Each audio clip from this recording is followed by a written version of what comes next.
Hello, everybody. This is Eliakim Cohen back with another episode of Torah through Truth, Truth through Torah. We are continuing our Hebrew letter series. This is now the 12th episode out of 23 of the Hebrew letters. We're doing all 22 Hebrew letters and then all the 5 final letters in one episode. So it's a 23-part series, and this is episode 12. And today we're doing the letter Tet, Tes, the 9th letter of the alphabet, numerical value of 9. It's known mostly for what? Being the first letter of the word Tov. Tet is a very, very powerful letter, as you'll see. This was a real eye-opener. You know, some of the letters are obvious, like Aleph, the Lamed's the tallest letter, Yud's the smallest letter. Sort of the in-between type letters, am I going to be able to find so much stuff? And I've just been blown away during this entire series of just how much information I'm finding on every single letter. This has really been a pleasure. The feedback from this has been fantastic. I'm very, very excited to do this for my dear friend Lisa. This is now the 70th lecture that she sponsored in the last 7.5 months. This is for her beloved grandmother, Esther Tova. So this makes sense. Again, Tes is the first letter of Tov, Tova. May her neshama have an aliyah. What's unique about the Hebrew letters? Why am I doing this series? To prove what? To show you that the Hebrew language is divine, right? We know that Hashem gave the Jewish people the Torah. How did he give the Torah? What language was the Torah given in? Hebrew. When Hashem created the world, he did what? He had 10 utterances. Those utterances were in what? Hebrew. The world is represented by Hebrew. Again, there's no difference between an A, a G, and a Q. They all could have been interchangeable. This is a man-made alphabet. Hebrew, every single letter is specific, unique, and special in its shape, position in the alphabet, numerical value, and every letter also has a meaning. So this is going to be a very, very powerful and profound lecture. The letter Tes is very, very meaningful in Judaism. So like we always do, we'll do a quick overview of the letter. I'd also like to thank Apex Custom with a K, apexcustom.com. They gifted me this suit specifically to wear for my lectures. That was so nice of them. I'm getting such good feedback on these lectures, but I also got feedback yesterday on my tie that I wore. Every Shabbos I tie a new tie knot. So yesterday I did the tulip knot. And I got a lot of very nice messages about the tie. Look, I'll do whatever. If it means wearing a different tie every episode and learning how to tie these extravagant knots, I will do it. The goal is that people are learning Torah.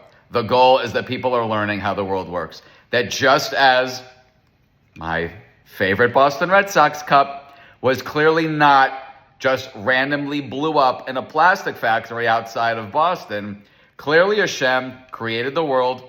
The world has meaning and purpose. Human beings clearly have a role to play, a destiny to achieve. And how do we do that as Jews? Through the Holy Torah, the only guidebook that Hashem gave the world. And it was only accepted by our people. That is what makes the Jewish people special. Okay. I noticed something interesting last night when I woke up. So I just started uploading all my videos to YouTube about a month ago. People have been asking me to do this for years. I don't know why I never did. I actually regret the fact that I didn't.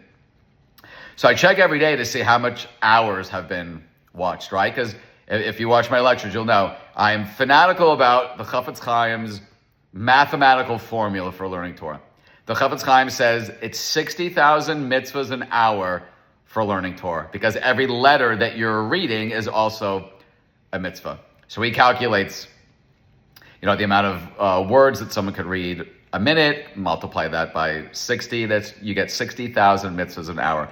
A lot of other rabbis say the number is even higher, but I just like to use 60. It's a nice round number without getting into such complicated math. So from the time I went to sleep last night till the time I woke up in the morning, I saw that about 15 hours of Torah of my lectures were watched. So I did 15 times 60,000. Everyone wants passive income. The best thing is passive mitzvahs. When I was sleeping last night, I earned 900,000 mitzvahs at a minimum. If you could quantify that in terms of like a financial, it would be like trillions and trillions and trillions of dollars. So that's why I always encourage people, if you want to sponsor a lecture, even if you don't, give better charity. Give charity that makes a benefit for you, that makes a reward for you. Funding an IDF barbecue, it's a nice thing to do. It's a nice mitzvah, but it's not earning you so much reward. You get the reward for people, they're eating their barbecue, they're making a shakol, they're Torah learning it's like Hashem telling you, look, I am opening the vault for you, the mitzvah vault. Take as much as you can while you can. And that's why the Vilna Gaon cried at the end of his life. And they asked, why are you crying? Clearly the Vilna Gaon was going to heaven.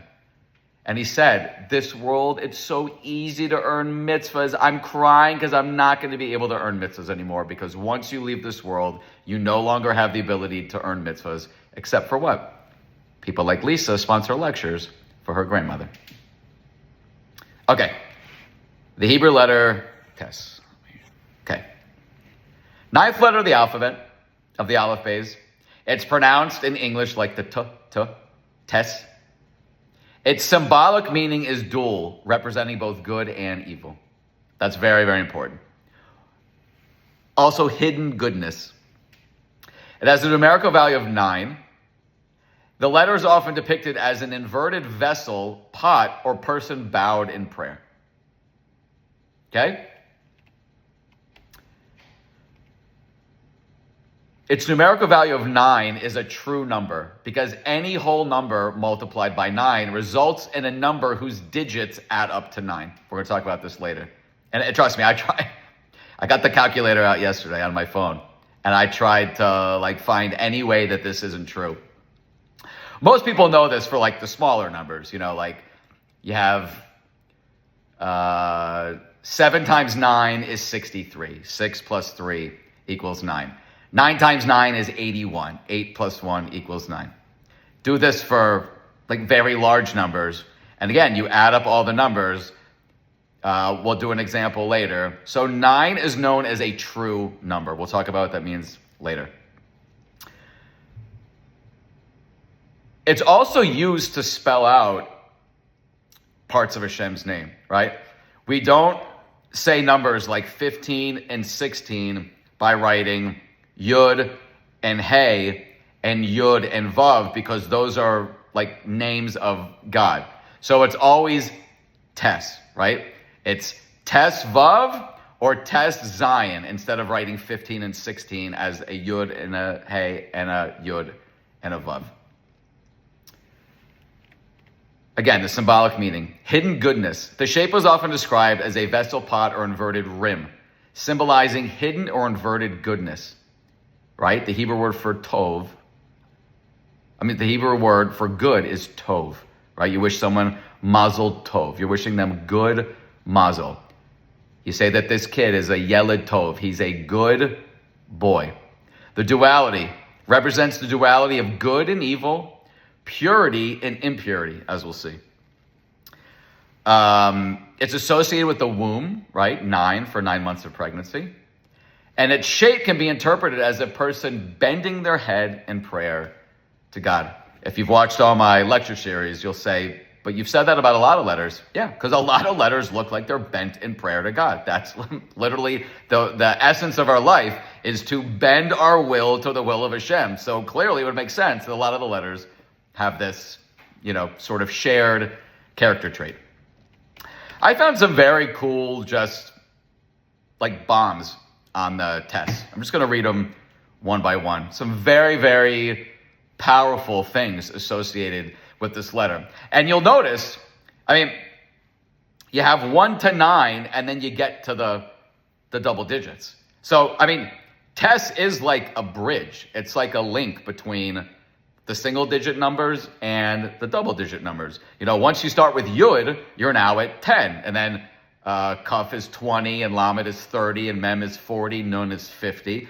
So the Tes is like this this bridge. And what do we say about the test? It's got like this duality. It's like being pulled in both directions, right? So the test's essential essence is feminine, representing the number 9 for 9 months of pregnancy. And it's shaped also like a womb. Again, if you're watching this lecture and you have no idea what letter I'm talking about, Google test, sometimes it's called tet, T-E-T, and just look at the shape. It'll help you for this lecture. It literally is shaped like a womb, a spiral, a container where things change and transform. It's open on the top. Lots of letters are open on the top, or open on the side, or open on the bottom. Lots of letters are closed on the top. Again, an A could have been a G design-wise. There's nothing holy or spiritual or even remotely important about an A. Someone just said it's going to look like a TP, end of story. Not with the Hebrew alphabet. Every single letter. You could spend the rest of your life just learning the shape of the letters and you'll never even come close to like figuring out the full meaning. It is so fascinating. Trust me, this is the 12th episode I've done. I was planning on doing one a week for like months. I'm like itching to get done with this because I'm just learning so much with every, letter. Tomorrow I'm going to do Vav. Vav is just like on a whole nother level. There's just an infinite amount of things about the Vav. You have to look at the letter.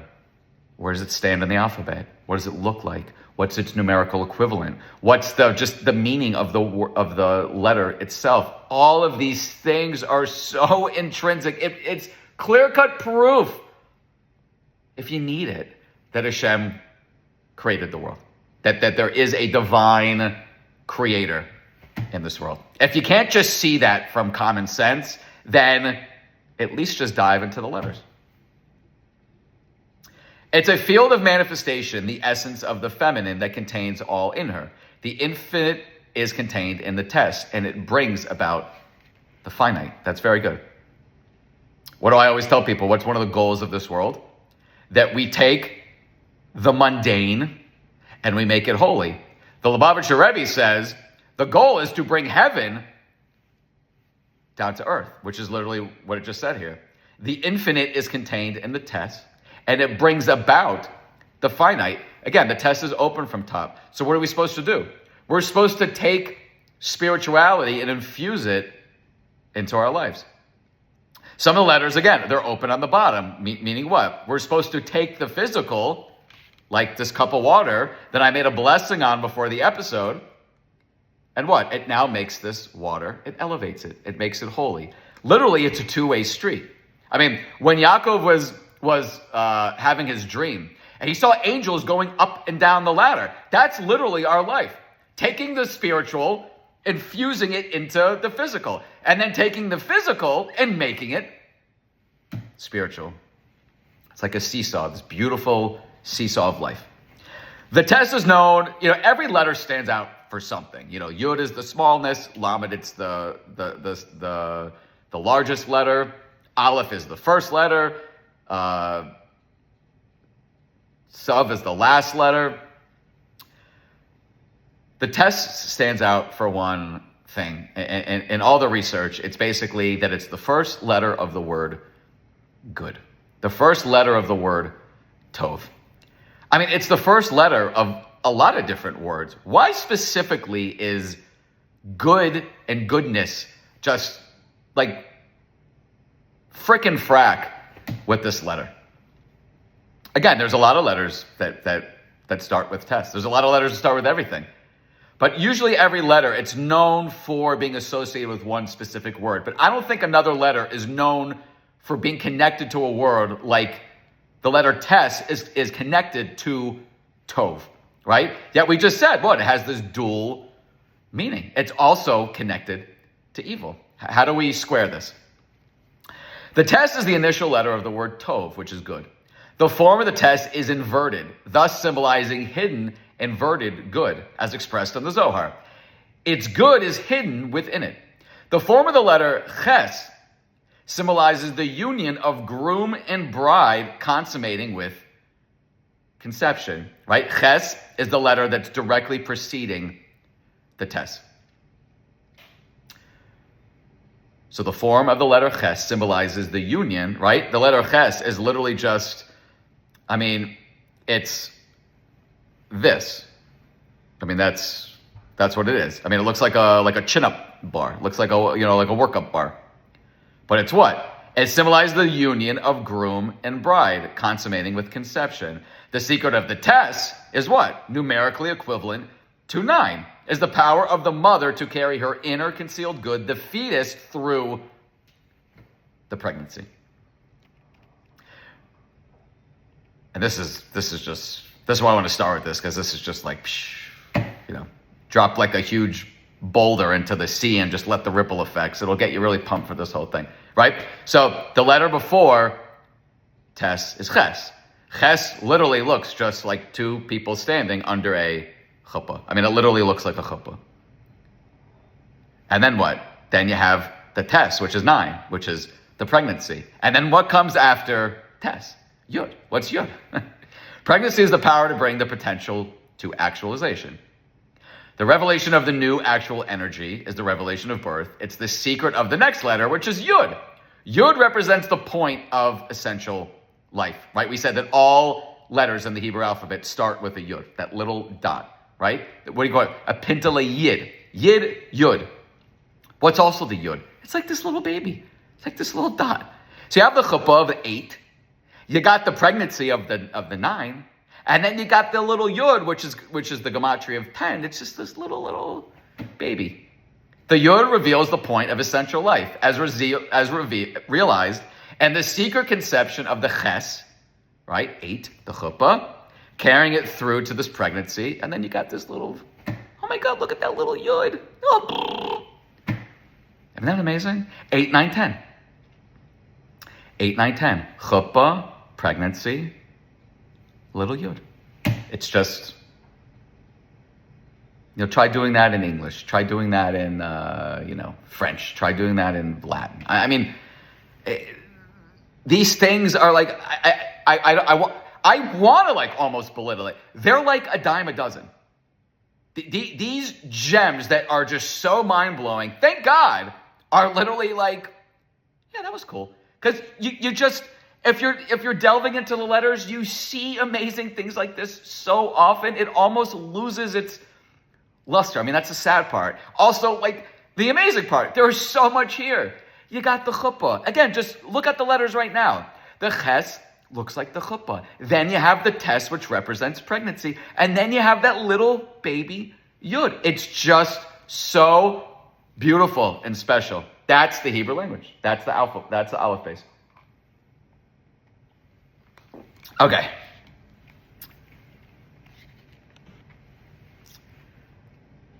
Here's an interesting one. Of the 8 synonyms for beauty in Hebrew, right?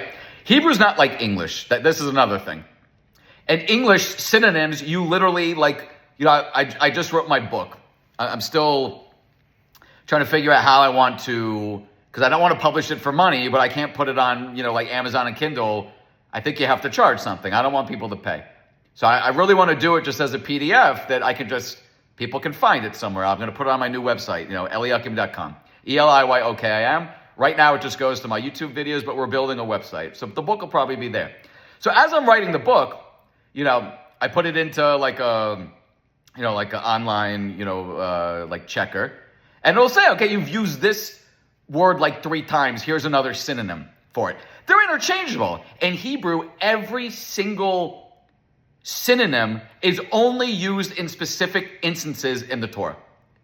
You'll look. Anytime you see like this synonym, you'll think, oh, why did the Torah could have just used this? No, it couldn't, because every synonym is specific to and geared towards specific situations. So there's 8 synonyms for beauty in Hebrew. Tov refers to the most inner, inverted, and modest state of beauty, which is why what? There's 2 people in the Torah that were called very beautiful in appearance. Who are they? Rivka and Bathsheba. They're called very beautiful, goodly. Rivka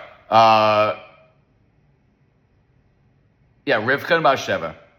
Very beautifully, goodly in appearance. I also think Rachel. Not really sure why it says. Maybe Rivka was too. Was Rivka beautiful appearance? Yeah, I think she was. I mean, do you think it's strange that the Torah, like, again, we were talking about Leah and Rachel, right? What does it say about Leah? She had soft eyes. And about Rachel, it said she was very beautiful and of beautiful appearance. Like, that's how the Torah talks about women. Like, she had puffy eyes, and Rachel was just, like, stunningly beautiful. No, clearly there's something deeper. What do we know most about Rachel? Her modesty. She was so modest. Again, the 8 synonyms for beauty, tov, is used as the most modest, inverted, and inner of the beauties. Why is tov so, like, discussed when it's coming to the test? If you just go back to Bereshis and you look at the story of creation, Hashem, at the end of the day, saw what? Hashem saw all they created, and it was good. God saw the light was good, right? At the beginning of creation, the appearance of light is termed good in God's eyes. And God saw the light was good. Our sages interpret this to mean good to be hidden for the tzaddikim for the time to come. And where did he hide it? He hid it in the Torah. Meaning what? When you open the Torah and you start learning Torah, it could just be an English book that you're learning that's a Torah book. You open it up, there's this light. It's the light from creation that we didn't merit after Adam sinned. This light was hidden. Where does the Baal Shem Tov say that this light was hidden? Literally in the Torah. So when you're learning Torah, and you're learning it for the right reasons, and your heart and soul is into it, you are literally, it's like an or makif. You're like now bound within this, I don't want to say supernatural, but it's like the light from creation. We don't have a concept of what this light is. It was a light that literally said Adam could see from one end of the world to the other.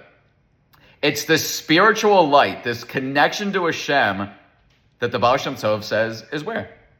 Teaches that the time to come also refers to every generation. Each soul of Israel is a potential tzaddik, right? No one is born righteous or wicked. And I'm doing a lecture, it'll maybe either be at the end of this week or beginning of next week, about why we should never feel bad for Esav. Esav had every potential and opportunity to be a tzaddik. He was not in the womb wicked, as a lot of people erroneously think. Esav went off the derech because he chose to go off the derech. He was not predestined. We don't have this nonsensical idea of original sin. And this person's destined to be this and destined to be that. We all have free will. Each person is potentially, each Jew is potentially a tzaddik or a tzaddikus. The more one actualizes his potential, the more goodness he reveals from this sort of womb of the Torah that hides this what? This light, right? That the Baal Shem Tov says was hidden in the Torah after the sin of Adam HaRishon. And the first verse of the Torah, in the beginning, Bereshis bara Elokim es hashamayim v'haaretz. The initial letters of the heavens and the earth spelled God's hidden name in creation. Aleph, Hey, Vav, and Hey. According to Kabbalah, the numerical value of this name is 17. The same as the word Tov, right? Tov is good. So you have the heavens and the earth spell Hashem's hidden name. Aleph, Hey, and Vav, Hey. Hashem has many names. This one is Aleph, Hey, Vav, and Hey, according to Kabbalah. And the Zohar. The numerical value of the name is 17, the same as the word Tov, good. The word Tzaddik appears 12 times. 17. No, sorry. The word Tzaddik equals 12 times 17, which is 204. The total value of the 12 permutations of the 4 letters of this hidden name. Tzaddikim who are called good possess the power of the hidden name derived from the heavens and the earth. This hidden goodness needed to unite the heaven and the earth and therefore reveal the inner purpose and inner light and purpose of creation. Just as the Aleph possesses the power to bear opposites, right? Even just the letter itself has these opposing yuds, right? One on the top and one on the bottom. The power of the firmament to join the higher and lower waters together, so does the test possess the power to unite the upper and the lower worlds. What does the test unite?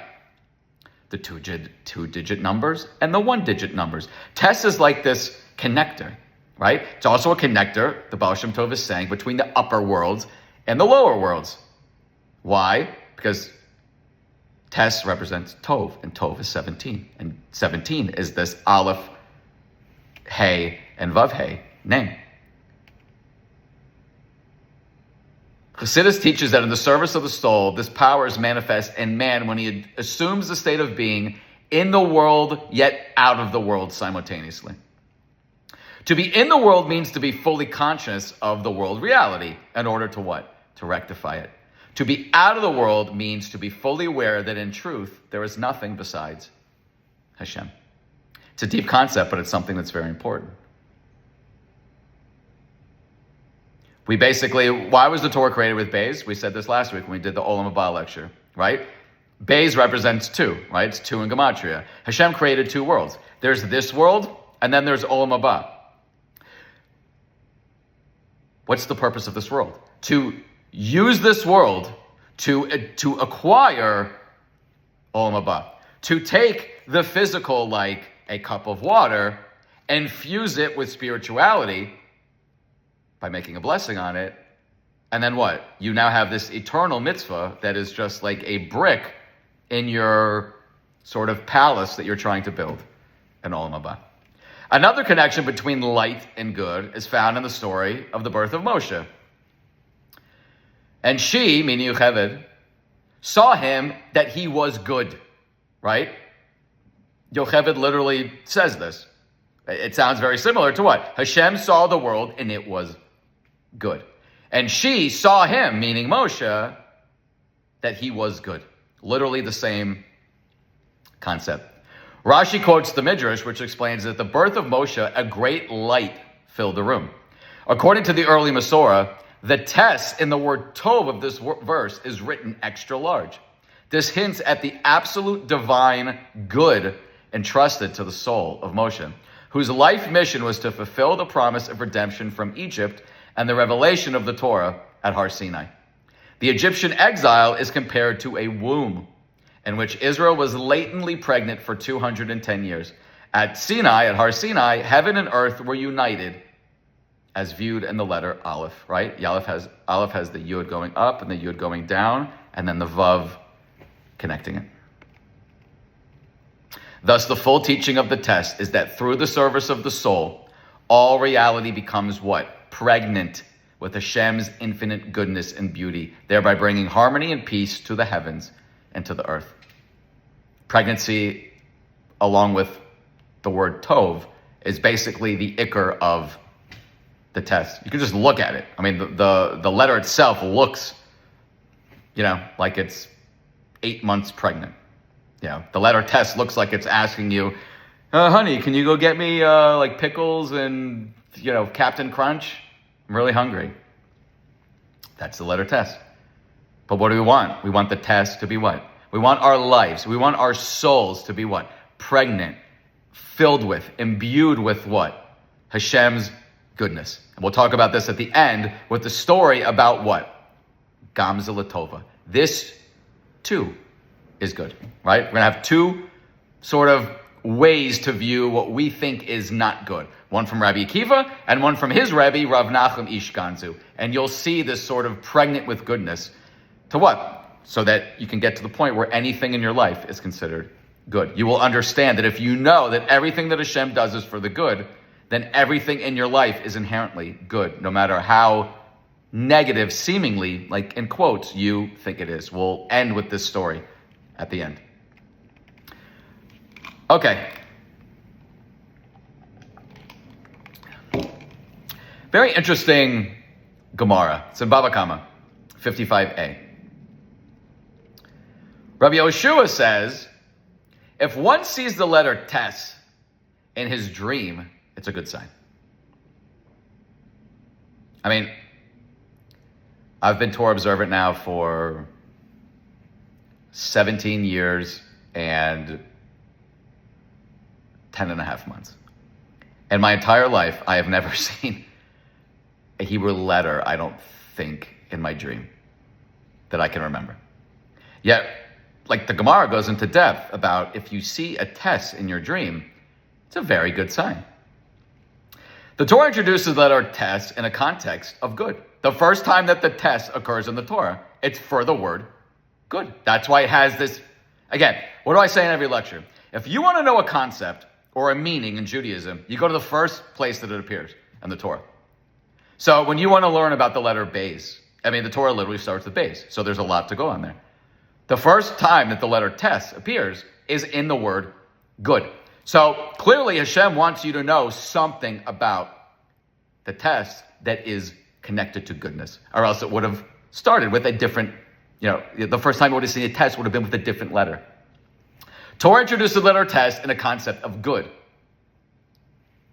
As from the word Bereshis, until the verse, and God saw the light was good, Tov. This is Bereshis 1:4. The letter Tes was not written. So from Bereshis 1:1 until Bereshis 1:4, there was not one single Tes until this sentence. And God saw that the light was good, Tov.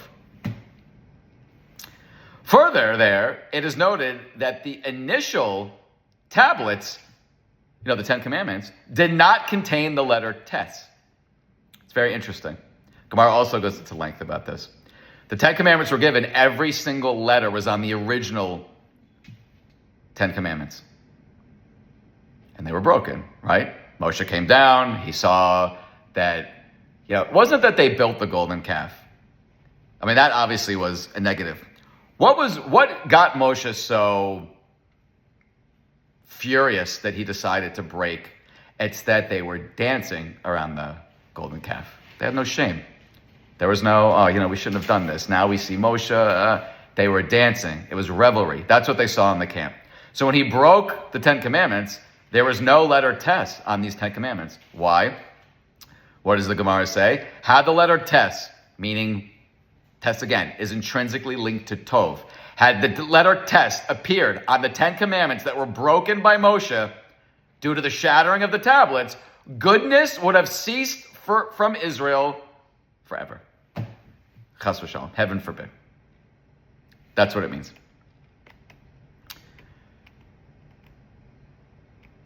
Okay. Some other very interesting things. Tes is a paradoxical letter, and that it reveals both good and evil. The form of the letter is inverted, suggesting hidden goodness, like that of a woman who is pregnant with a child. However, sometimes the potential for goodness is perverted, right? What else begins with the letter Tes? Tahora, right? Meaning purity, and also what? Tuma, meaning what? Impurity, filth. Tahor, you say, oh, this person is tahor. He's spiritually clean. After a wife goes to the mikvah, she is now tahor. She is now permitted to her husband. A wife that's in nida, she's in her, 5 days of about 5 days of the menstrual cycle, plus we count an extra 7 days after that. Once there's no more blood showing, then it's 7 days, and then what? The wife goes to the mikvah, and she becomes what? She goes from tameh to tahor. Both words start with the letter Tes. Again, you'll see concepts that we've been talking about so far. The number 9 is very important. The connection to Tov. Also, this duality. A lot of the letters are like dual, meanings and purposes and good and bad, but no more so than the letter Tes. It's tahor and it's tuma. It's purity and it's impurity. What else is interesting about the Tes? It's the least frequently occurring letter in the entire Talmud. In the entire Tanakh. In all the Tanakh, the Tes is the least frequently occurring letter. The Yud is the most frequently occurring letter. Just something that I thought of that's actually not on here. The letters Gimel and Tes for get, right, never appear side by side in the entire Torah. There's a few letter combinations that never appear side by side. You will never see a gimel and a tes next to each other in the Torah. Why? What's ges? Ges is divorce. You give your wife a get, right? That's a separation of the soul. When you give your wife a get, you are no longer connected. So gimel and tes are never side by side in the entire Torah. Vayar Elokim es haor kitov. God saw the light that it was good. And then what? Vayavdel Elokim bein haor uvein hachoshech. God saw that the light was good. And then God divided the light from the darkness. We literally see the first instance of this paradox with the letter tes. Again, tes is intricately connected to tov. So we see, Vayar Elokim es haor kitov. God saw that the light was good. What did he do directly after that? Vayavdel Elokim bein haor uvein hachoshech. And God divided the light from the darkness. Again, this separation, this duality. God saw the light was good, and then what?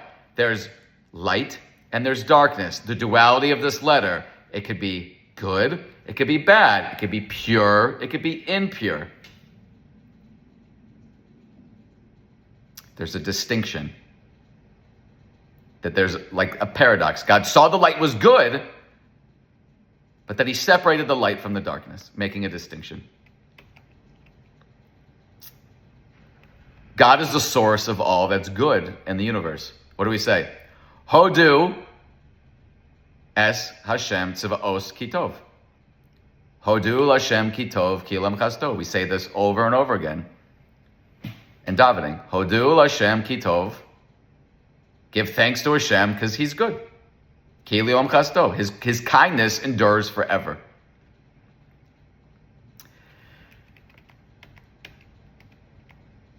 Hashem is categorically good. He is the ultimate reality and the creator of all. He's the one that ultimately controls the affairs of humankind. But what do we see? We see the Holocaust. How do we say, oh yeah, the Holocaust was good? Yes, we see some things that maybe happened after the Holocaust, but you're a chas v'shalom, someone that's walking around the gas chambers, and you know that your life is about to end. How do you have that cognizance? Hodu Hashem ki tov kilam chasto. Give thanks to God because he's good, and his kindness endures forever. I'll tell you how. There's thousands of incidents and descriptions of people literally dancing in the gas chambers because of what?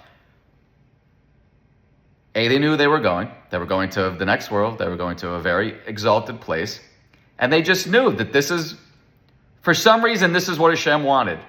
It for sure wasn't their choice. No one said, I got on my bingo card, I'd love to be dancing around a gas chamber. There are some that are on a level that they, like a Nachum Ishkanzu, like we'll see at the end, who just in every situation know, if this is what Hashem wanted for me at this particular moment, it is inherently good. Not, it might become good, like you'll see with what Rabbi Akiva said, but right now, it's good. It's probably the highest level that you can get to always see the good in Hashem. But it's a pillar of Judaism that everything Hashem does is for the good.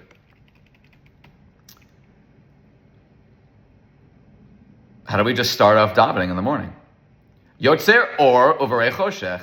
I form the light and I create the darkness. Oseh shalom uvarei ra. I make peace and I create calamity. Ani Hashem oseh chol eleh. I, the Lord, do all these things. Something bad's happening in your life. Yes, the people that are actually doing that, they could be very wicked, they could be very evil. But in the end, if Hashem didn't want this particular situation to be happening to you, it wouldn't be happening to you. We always have to understand that. People, yes, they're able to act independently, but Hashem controls everything. If Hashem wants you to get this specific punishment, he will use the particular people that are like sort of likely to do that, right? Depending on the path that you want to take in life, Hashem will either use you for what? For tov or for ra. There's just people that they're always doing good. They always want to do good. And Hashem will give them those opportunities. They'll be walking down the street. This person they were destined to trip that day. You will be the one walking right by them, and you will get the mitzvah of being able to help them up. Conversely, you're a thief. You're walking down the street. Hashem will make it so that someone forgets their wallet in a car, and that where do we see this from? The Talmud says, you look at Bilam, right? Ma derech sh'adam rotzeh lelech bo malechanoso. Meaning, whatever path a human wants to go on, Hashem will help them on that path. If you want to be on a righteous path, Hashem will help you on that path. We say this in Pirkei Avos. All you have to do is open up for Hashem like a little hole the size of a needle, and He will open up a banquet hall. In my days of my cocaine use, in my 20s, every single place that I went, there was always someone there that had cocaine. Like the first person that I asked, they always had cocaine. The odds of that are zero. I mean, like weird places. I'd always ask, do you have any chance, like maybe have coke? Yeah, sure. Come into the bathroom. Yeah, I'll sell you. Weird places. Why? Because I was on a bad path. So Hashem made it very easy for me. I didn't have to go looking at, to try to destroy my life. Hashem made it very easy. If you want to do good, Hashem will help you. If you want to do bad, Hashem will also help you. Whatever path you want to go on, Hashem will make it easy for you. He'll help you on that path.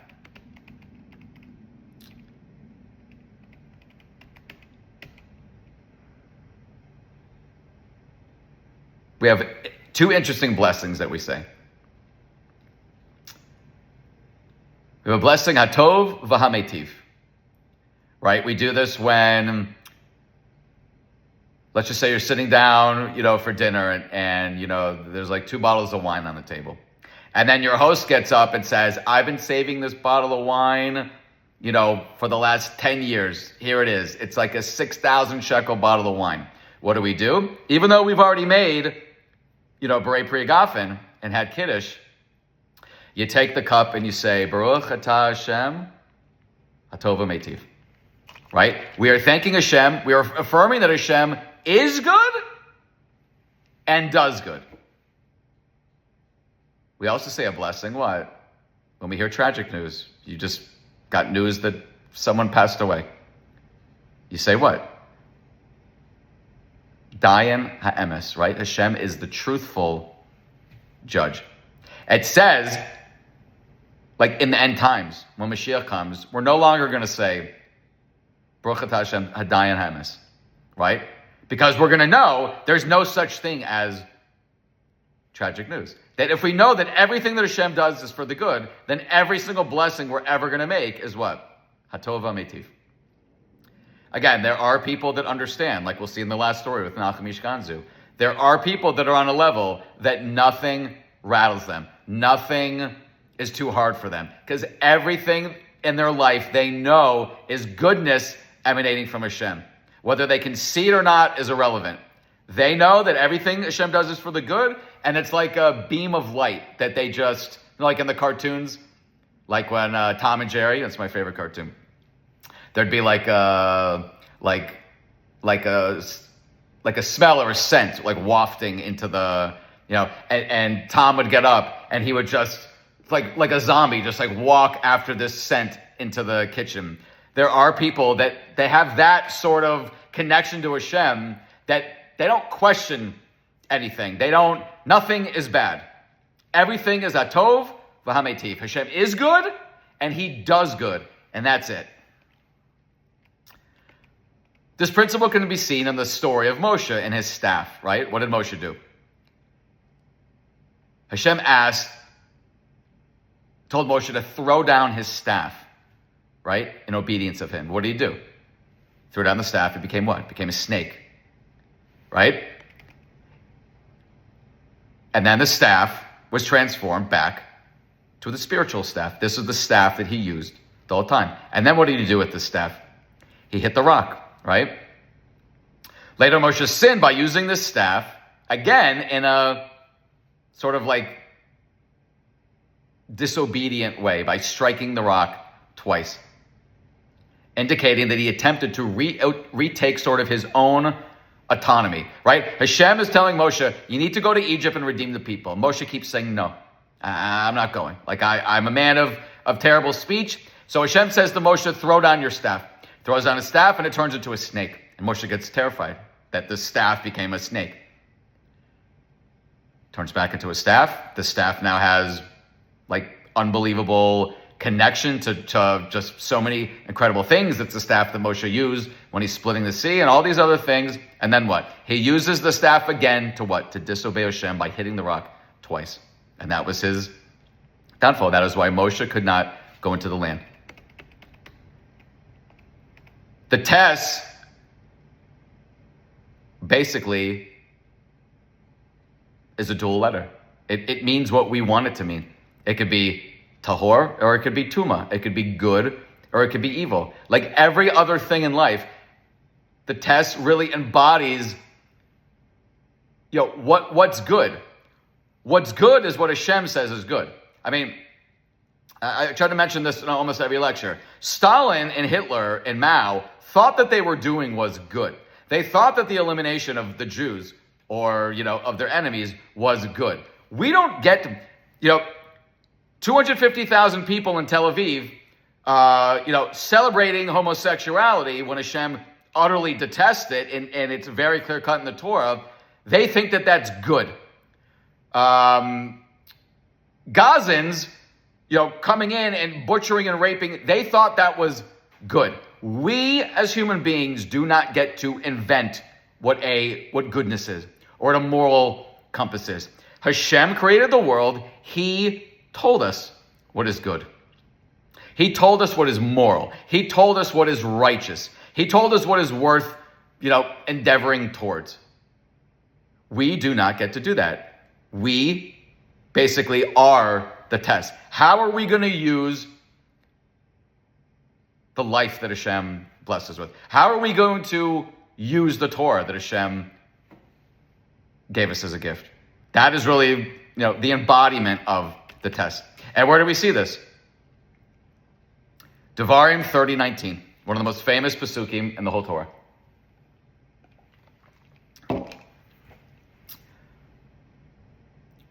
Hachaim v'hamares nasati lefenecha habracha v'haklala uvacharta b'chaim. I have set before you life and death, blessing and curse. Therefore, choose life. Again, I have set before you. It's like a child. I set before my son a pizza or salmon. It's a decision. It's a decision that every single person makes their whole life. Like I just said, are you going to follow Hashem or follow your own moral compass and prejudices and hang-ups and questions, and I don't believe in this, and this doesn't jive with me right now, and my teacher told me different.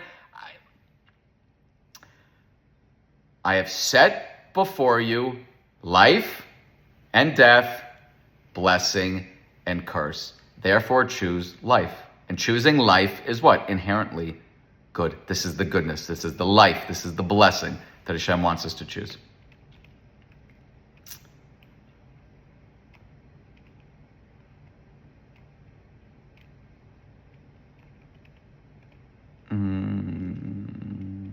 Okay. The Hebrew letter test, like we said, is the 9th letter of the Hebrew aleph base. Chazal believe the letter, as well as its suggested significance, are deeply connected to Tov. Like we said, since its first appearance is in the word Tov. God saw that the light was good.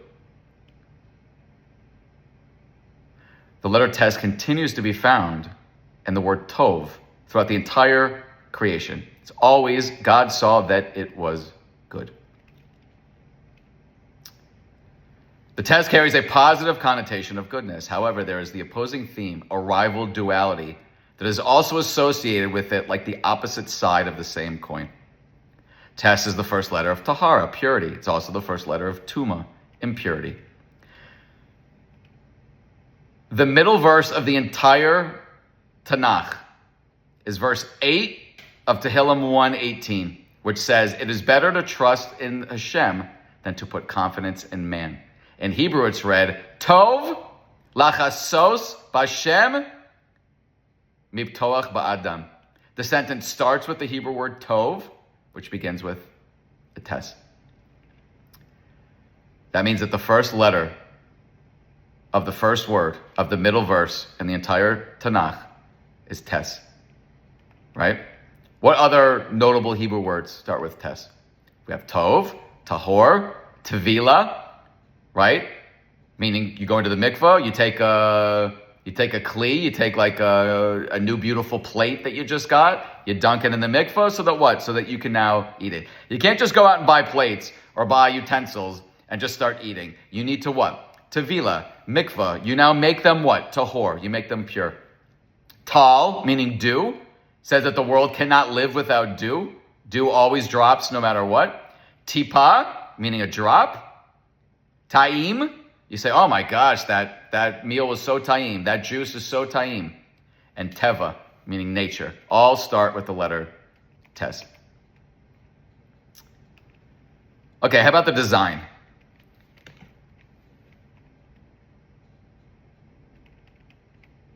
The design of the tes is like a pot, a vessel with an inverted rim representing hidden or inverted goodness. Another interpretation of the tes is that it represents a person bending their head in prayer and thanks. How are the two connected? The letter ches represents the concept of marriage and the union between husband and wife. Right? We said that before, the letter ches. The eighth letter, the one right before tes. And then, God willing, there's conception. The letter tes represents the hidden goodness within the womb. The hidden good is actualized about through a person's prayers to Hashem, asking him for what? That healthy child, which then goes to what? The yud, the next letter, that beautiful little yud. And Hebrew mysticism, right, Kabbalah, the Zohar, and the study of the Aleph Beis, the letter tes is often described as being composed of a vav and a zayin. The form of the letter tes is often depicted as an inverted ches with a vav on one side and a crowned zayin on the other. This composition is rich in symbolic meaning. Vav represents a hook connecting heaven and earth. Zayin is often seen as a crown. The vav representing a scepter as a crowned vav. The zayin is basically a vav with a crown on top of it. Right? Vav is the sixth letter. Zayin is the seventh letter. The joining of these two letters in the single form of tes is interpreted in both a positive and negative light. What's the positive meaning? It can symbolize a man, meaning vav, bowing to the crowned king, Zion. A disciple sort of bowing to his master. A student like acquiescing to the words of his teacher. Signifying what? Surrender or obedience to Hashem or to authority, to a rabbi, to a parent. The negative meaning, in a rebellious sense, it can picture a man, a vav, who refuses to bow down, representing the posture of a serpent, nachash, which is linked to evil and self-autonomy, which is the zayin.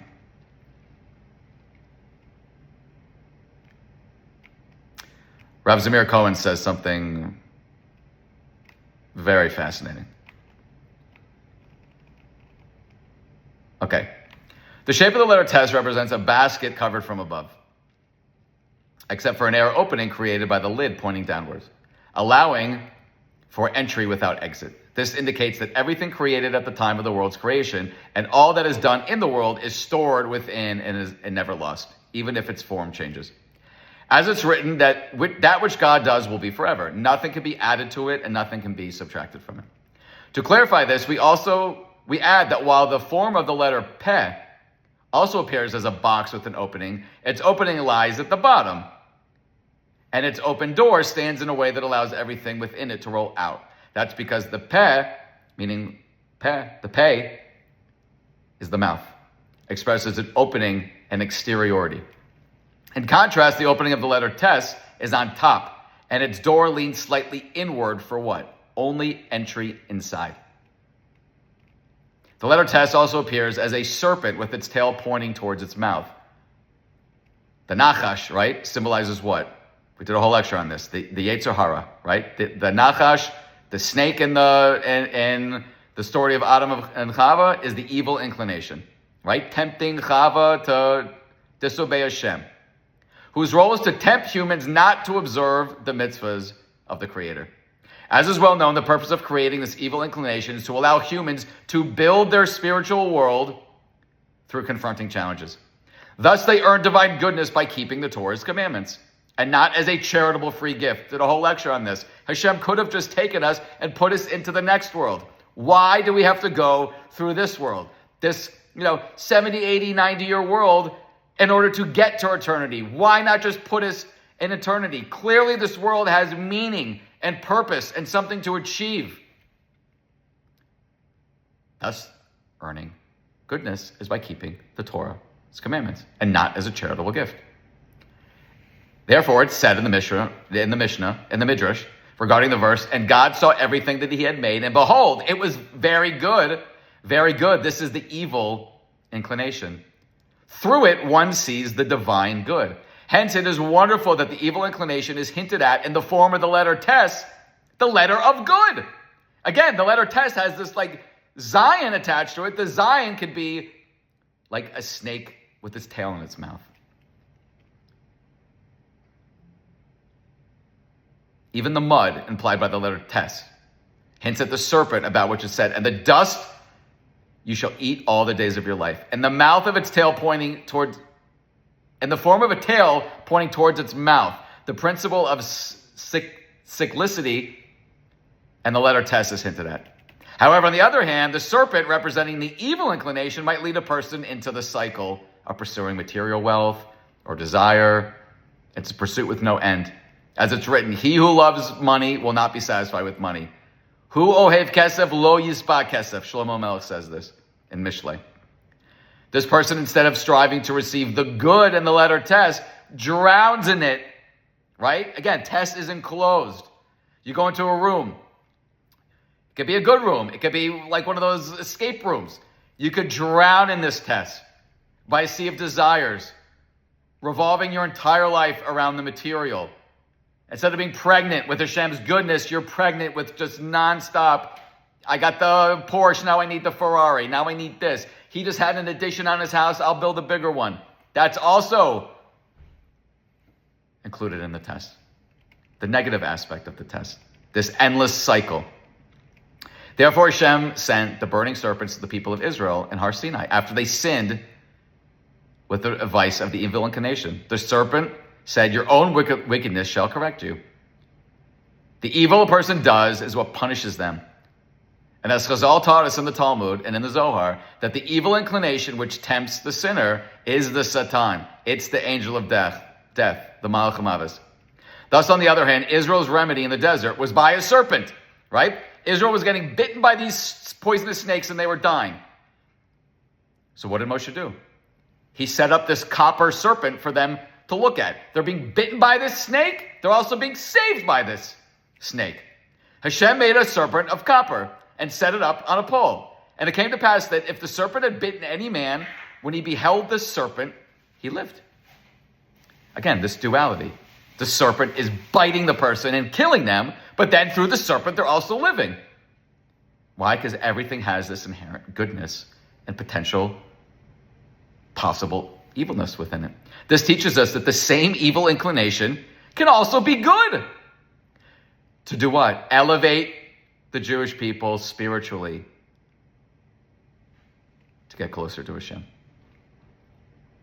Because of these opposites within the letter tes, it's literally the opening letter of the word impurity, like we said, tameh, and also the word purity, meaning tahor.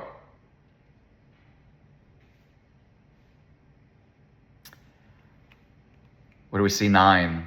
We have the 9 days, right? During the year. We have the 9 days.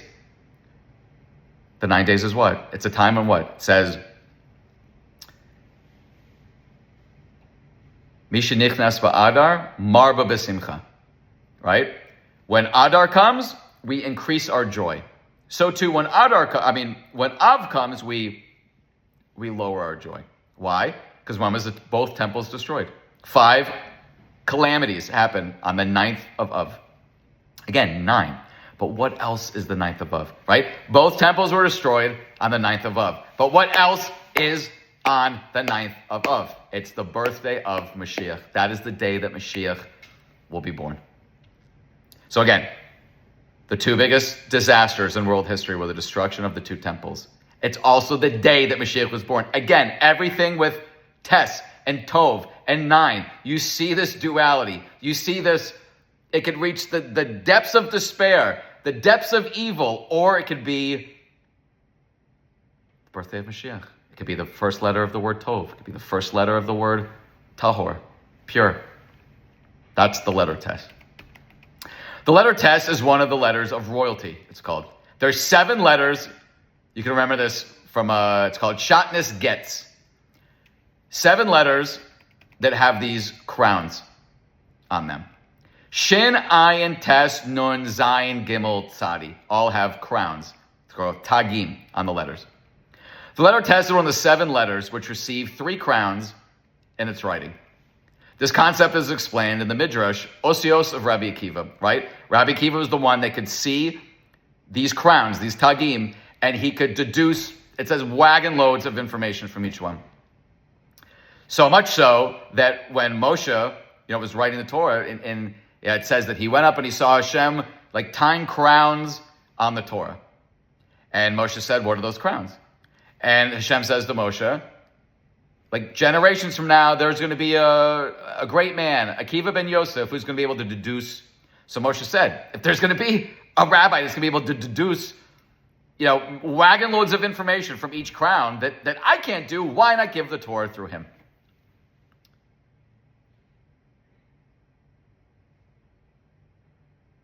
So what does Moshe say? Moshe says, show him to me. Like, show me this great man. So Hashem sort of like gives him this vision, and Moshe is sitting in a classroom. And he sees Rabbi Akiva like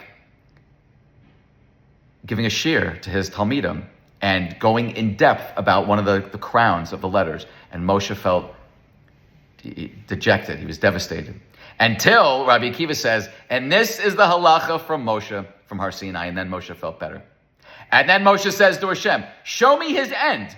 Show me the end of this great man who reached the 50th level of wisdom, a level of wisdom that even Moshe Rabbeinu didn't reach. And what do they show him? They showed Moshe, Rabbi Akiva's flesh being weighed in a Roman meat market. They literally flayed him to death. And Moshe says to Hashem, this is the reward for Torah? Again, you see what? You see Rabbi Akiva reaching the 50th letter. Something so good. Then you see him literally being flayed to death by the Romans, seemingly so bad. Yet it says that Rabbi Akiva reached like a status in the next world that no one can come close to. So again, you see this duality.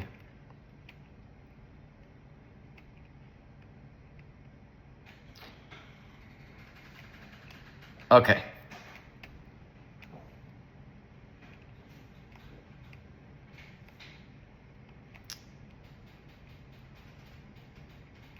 Gematria. What's the gematria of the letter Tes? The word itself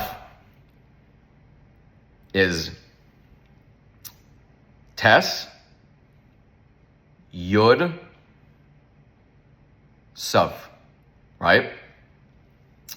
Gematria 9, 10, and 400. So the word itself, Tes, every Aleph has gematria. Beis has gematria. They have meaning and the word itself. So we know that Tes is gematria 9, but Tes is also a word. Tes, Yud, Sav is 419. 419 is also the gematria of Achdus. Achdus is the word for unity, right? 419 is the concept of unity and spiritual wholeness. What do we say about the Tes? It has this dual, you can be infused with goodness or infused with evil. What's Achdus? People always say, We need achdus with all of Am Yisrael. Yes, we need achdus, but under what? Under the umbrella of what? Of goodness. Under the umbrella of Torah. I don't need to unite with these disgusting monsters in Tel Aviv that openly hate Hashem, openly, break up a Yom Kippur davening in Tel Aviv, walking through on Yom Kippur on a day that everyone's fasting, and mocking people by eating in front of them. These aren't people that we unite with. That's not achdus. We do achdus under what? Under the umbrella of goodness, under the umbrella of Hashem and His Torah.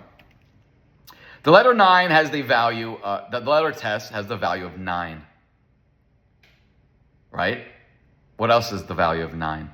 Ach, right? Achdus is 419. But just the letter ach, meaning brother, has the same value as 9, which is the gematria of the letter tes. Also beged, meaning garment. Also the letter emes, right? Where do we start with this lecture? We said that tes is a true letter, meaning what? It has the value of 9. Emes is, aleph is 1, mem is 40, and tav, sav is 400. So that's 441. 441, 4 plus 4 plus 4. 4 plus 4 plus 1 is 9. We're going to do some math with the number 9 that you'll see that there's something very unique about the number 9. And you'll see why it's connected to the ches.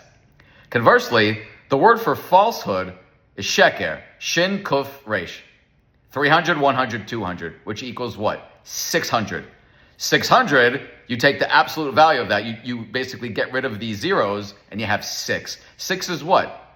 6 is the inversion of the 9, right? 6 is just, a right side, you can say upside down 9. 6 and 9 are inverted. They're literally opposite numbers. So the absolute values of emes and sheker are a 9 and a 6, literally mirrored opposites. Falsehood literally has the opposite value of emes.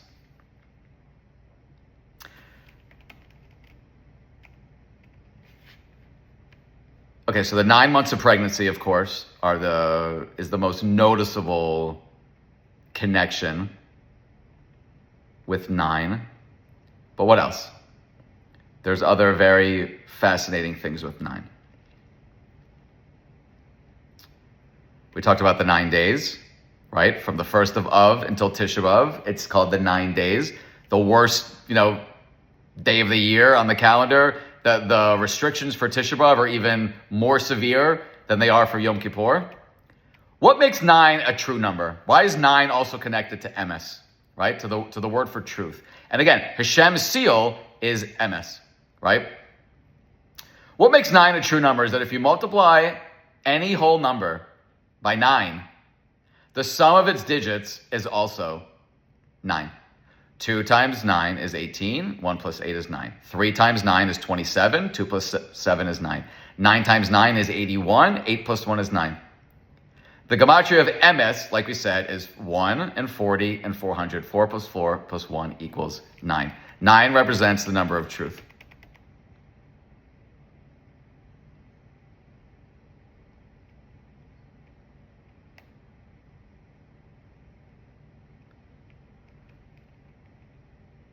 Just try this at home.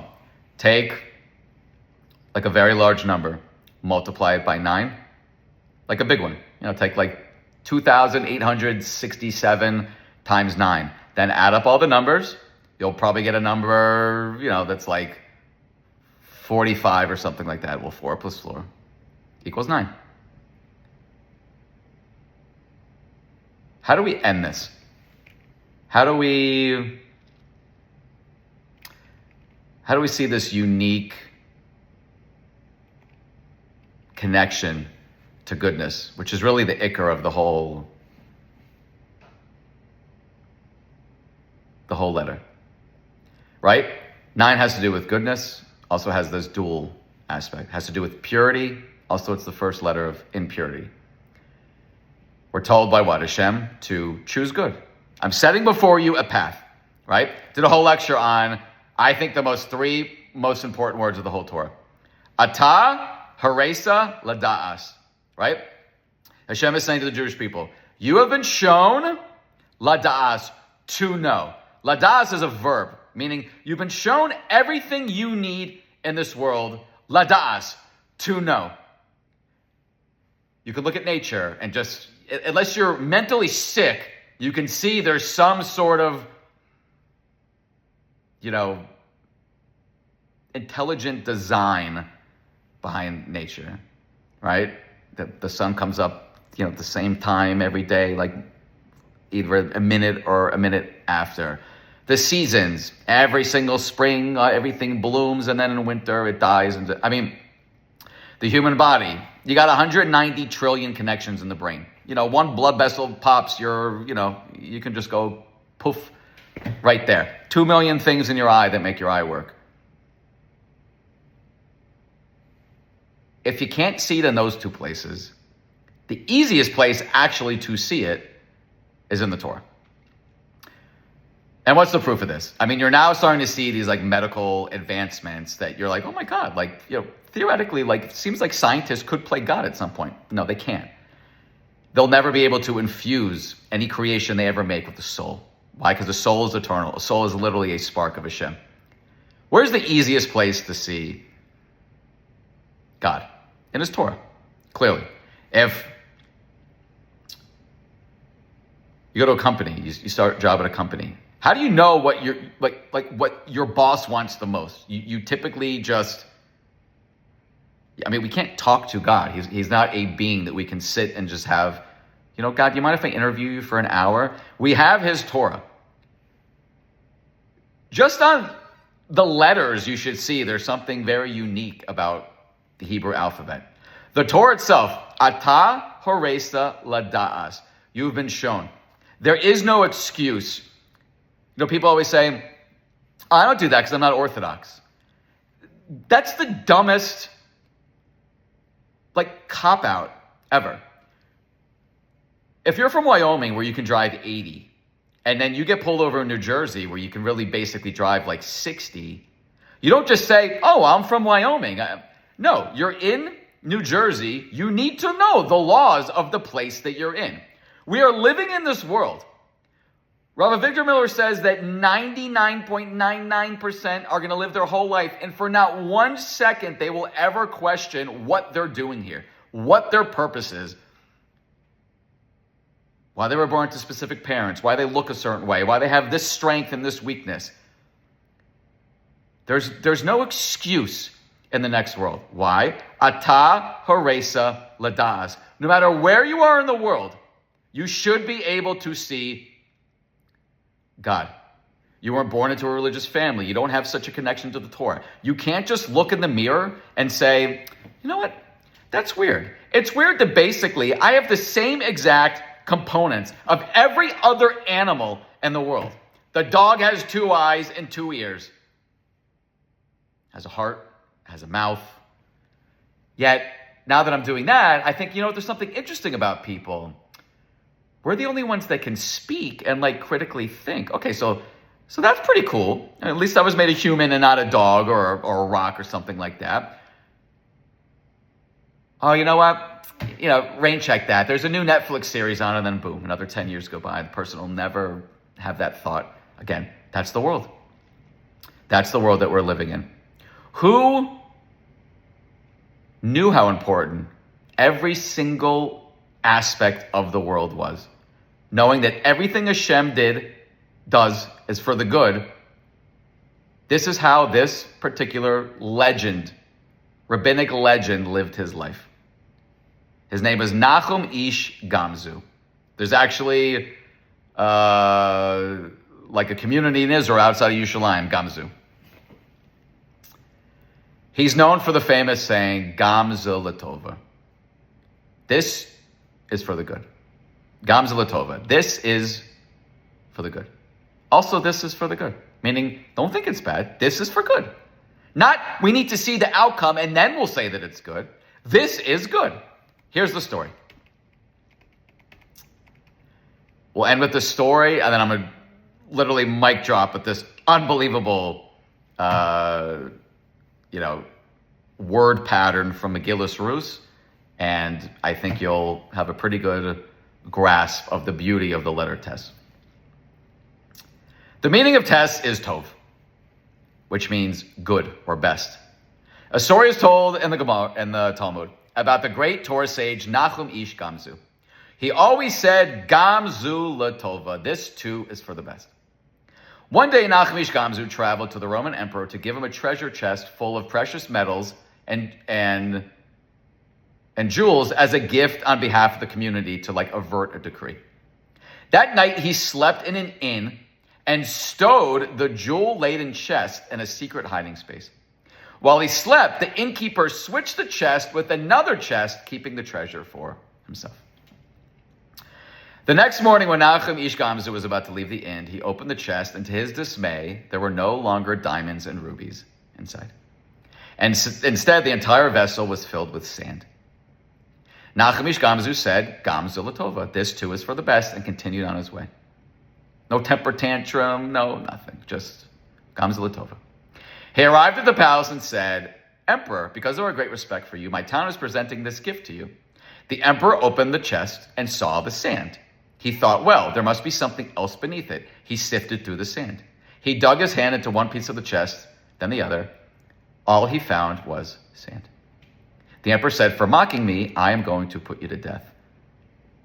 And Nachum Ish Gamzu said, Gamzu latova.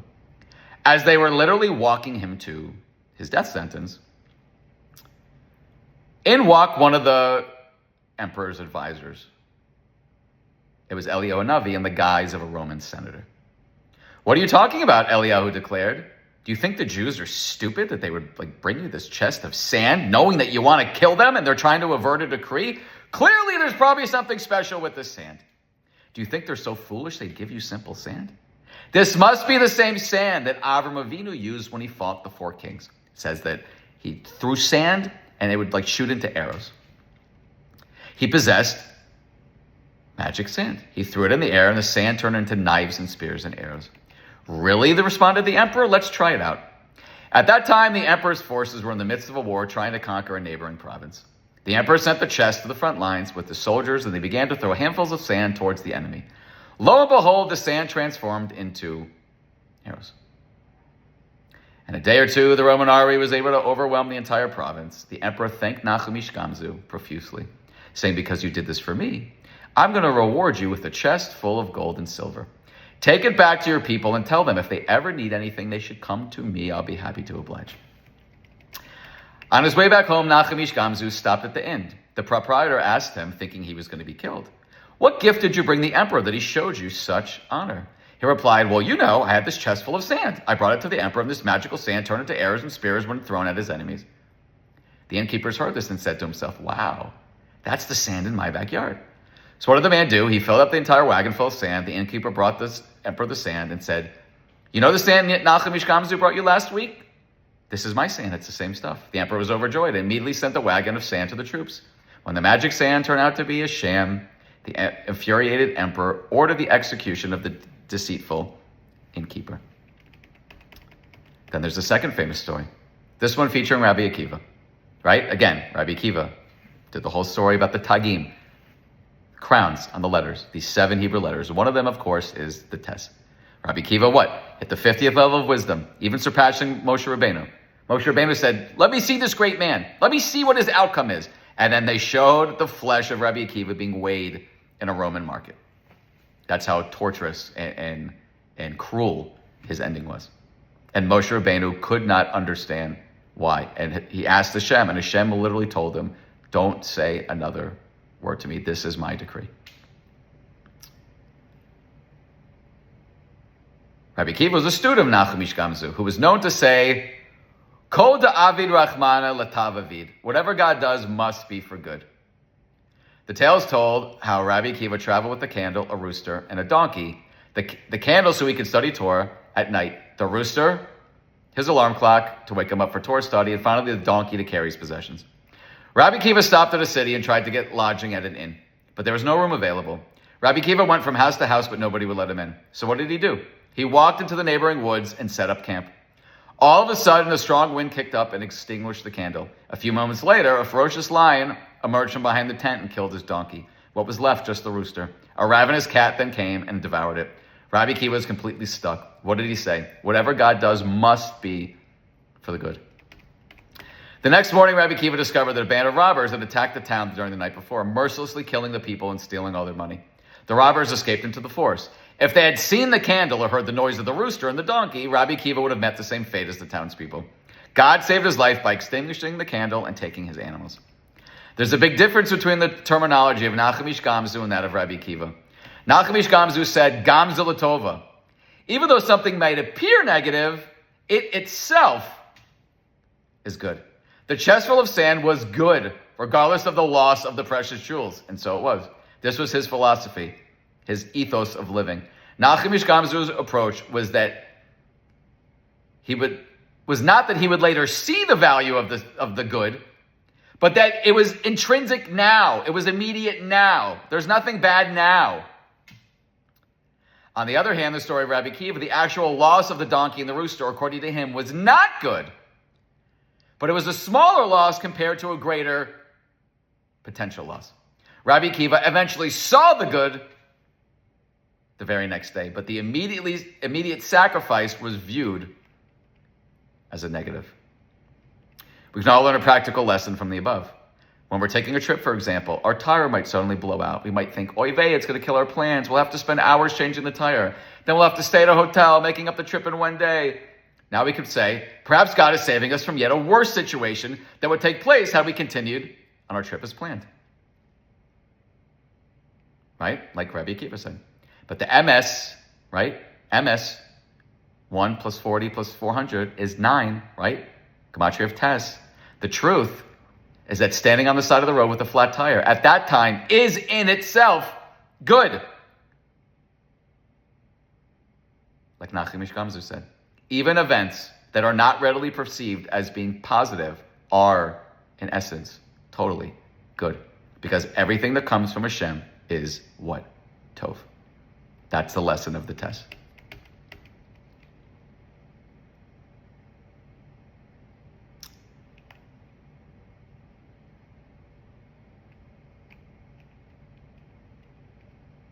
Unbelievably, we find that any number times 9 equals 9. For bigger numbers, like say 9 times 5,552 equals 49,968.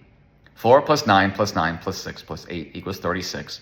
3 plus 6 equals 9. Whatever number you give, the results will always be the same. What do we learn? Sometimes it's easy. 9 times 7 is 63. We see that 6 plus 3 equals 9. But what about massive numbers, like 9 times 5,552? We see the 4 plus the 9 plus the 9 plus the 6 plus the 8 equals 36. Then we have to go to the next level. The 3 plus the 6 equals 9. It's the same as the story I just told you. Sometimes we see the good so easily. We see a job promotion. We see the birth of a child. We see whatever. Other times we don't see the good. We see a miscarriage. We see a death in the family.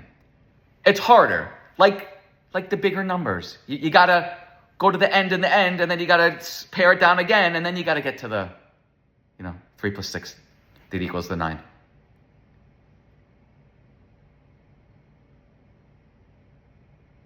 What does it say in Mishlei? The lip of truth, the lip of emes, shall be established forever, but a lying tongue is but for a moment. Emes lasts forever. Therefore, every multiple of 9 remains a 9. Truth will always be truth. There's no such thing as your truth. Oh, that's just your opinion. That's your truth. No, there's a truth in this world. It's Hashem's truth. That is the world that he created. We are guests and creations and servants. As Jews, we're children of Hashem's world. But it's Hashem's world. Hashem's seal, like these wealthy families, they have like a crest, like a family crest. Hashem's seal could have been anything in the world. It could have been charity. It could have been Torah. It could have been kindness. It was emes. Emes endures. right? Emes lasts forever. Therefore, every multiple of 9 remains a 9. Truth always remains the same and cannot be altered. No matter how many, women of color math professors at Harvard are trying to say that 2 plus 2 equals racist, is not necessarily 4 because that's racist. We know that 2 plus 2 equals 4. We know that the Torah is true. We know that the Torah is eternal. We know that the Torah never changed. There's no such thing as a changing truth of Hashem. Hashem created this world. That is the truth. That is the moral compass. That is the guideline. That is the path.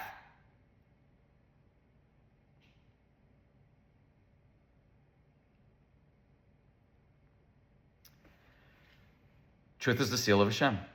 And truth contains what? Emes is the first letter, the middle letter, when using all the letters, and the last letter of the Torah. Why? And it also, each of its letters, Aleph, Mem, and Saf, all rest on 2 bases. Why? Because truth is eternal, and truth is stable, and truth is what?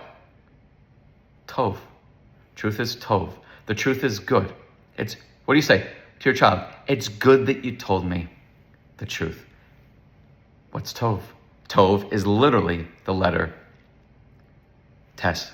And just like Nachum Ish Gamzu, that sometimes you look at a situation and it looks like the duality of the test. It doesn't look good on the outset. What do we say? Gamzu Latova. Don't worry. This is also for the good. And that is the secret of the wondrous letter Tes. Awesome. If anyone wants to sponsor a letter, I have 2 more sponsored, so that would make 14. So there's 9 letters left. Anyone interested in sponsoring a letter, message me. Yeah, they're going fast, Baruch Hashem. Because I'm going to do another series. I think I'm going to do a whole series on Pirkei Avos. They're going to be smaller lectures, probably like between 10 and 15 minutes on every single one of the... And I'm also thinking of other series to do. But I have a few amazing topics coming up that I'm doing. If you're interested in anything in the Torah, message me. If you have a question, you can message me. ELIYOKIM@gmail.com. Go to my website, eliakim@gmail.com. This will literally be the 102nd episode that I've uploaded since I got to America. My dear friend Benji called me the other day and he said, I've probably listened to 10 lectures so far. I'm so excited. I have 90 left. People, forget about the reward of the Torah, which is immense. 60,000 mitzvahs an hour. Don't you want to understand why, just like this cup was created with a specific intent in mind and design in mind, don't you want to know why when you look in the mirror and you see everything that Hashem blessed you with, don't you want to know what your purpose is, what your essence is, what your destiny is? And wouldn't it also be nice to know exactly how you get there? That is what the Torah is. And the Torah is what? Emes. And emes is what? Tov. And Tov is what? The test. Wishing everybody a wonderful, wonderful day.